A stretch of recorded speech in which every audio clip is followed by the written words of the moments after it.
This is Kenneth, and if you've clicked on this video, it means you've run out of FurTubers to watch and are now scraping the bottom of the barrel. And with that, let's get into Fursonas. Picking an animal for your Fursona can be hard.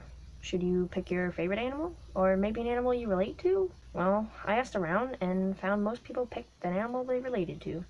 Even the ones where they picked an animal based on the aesthetic, they still made some sort of connection to it, which is about right. Fursonas are a second you, really. Many people make a Fursona to either isolate one part of their personality or give themselves a character that's a little more approachable. The first few Fursonas you make are likely to be similar to you, though it doesn't have to be the case. Some go with adoptables and others take pre-existing characters and reimagine them. Personally, I made Kenneth based on the fact that I like hot weather, and because I have Tourette's, I sometimes make a sound that resembles a whoop. Not to mention, hyenas are just really cute. If you've got a few choices and you're not sure which to pick, try looking and learning about their behaviors and the weather they live in. If you choose solely on the animal's looks, that's fine too. I mean, it is your Fursona. Now, choosing colors is hard, so I'm going to talk about some other people's Fursonas, give a little bit of opinion, and their reason for the coloring. First up is Zuris, at least I think that's how you say it. Their Fursona is a fox, as foxes are really close to their heart. Of course, with all Fursonas, the first design wasn't what we see today. It's pretty common to redesign Fursonas as time passes. Their Fursona was being used as a race in Pathfinder.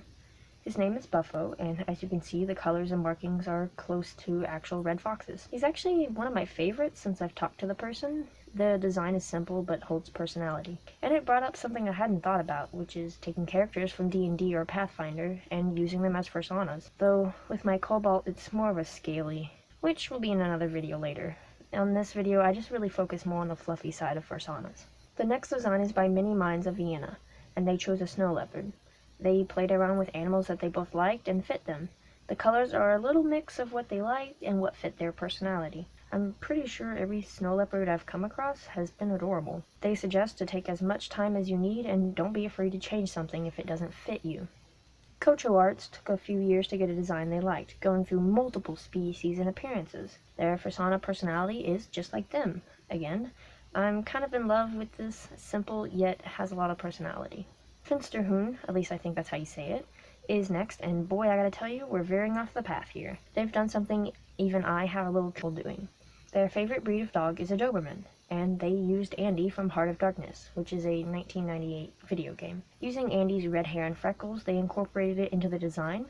They've always felt close and related to Andy, and that's why it was their choice. It's super cool, since you don't really see too much of that. Bonnie Sucks decided purely on aesthetic and wily nature. They decided to not stick to the common colors of the species and instead went with something a little bit more fun. They used more than two colors and gave them a neat and unique pattern. The colors are a little pastel, but they fit nicely together and they're even. Just J. Jupiter has another multicolored Fursona. They chose a soft pastel base and worked on finding fitting colors. After they found the colors, they messed with markings, seeing which ones they liked and which ones fit. Once again, the personality was the creator's personality. Liv's art was torn between a raccoon and a cat, finally deciding on a raccoon due to it fitting him more. Originally, he had blonde hair like the creator, but later on it was changed to red and blue to resemble 3D colors. He liked the eye-straining colors against the darker colors. It's another example of using brighter colors that fit well. Last, we have Soshi's Fursonas, which I saved for last for a reason. They've made a Fursona and also have an adoptable. Milo was made back in 2013 and is a mix of a fainting goat and a corgi. It's crazy, right? But it fits together really well. They've always been small and easily spooked, which gave them an idea of merging the two animals. The color red is warm and reminds them of autumn and good times. Milo is very close and important to them. The curly hair is a personal touch, giving even more likeness to Milo to the creator. Haru is an adoptable from last year.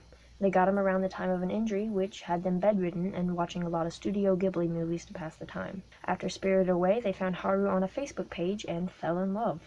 The colors reminded them of Ghibli and brightened things up. The first time they drew him was being dramatic over the same injury that they got. It's cute, huh? So there you go. Whether you pick a favorite animal or reimagine your favorite character, there are tons of options for you. Best thing you can do is experiment. Try out names, animals, patterns. Throughout the years, your Fursona is likely to change, but that's just like real people. A Fursona is a small extension of yourself, so really, there's not many ways to go wrong. This is Kenneth, and if you liked that video, you know what to do. On a small note, I've opened up commissions, and could really use your help. They're cheap, and hey, maybe you want your Fursona drawn? Links are down below, as well as the link for my commissions. Thanks for watching, and good luck!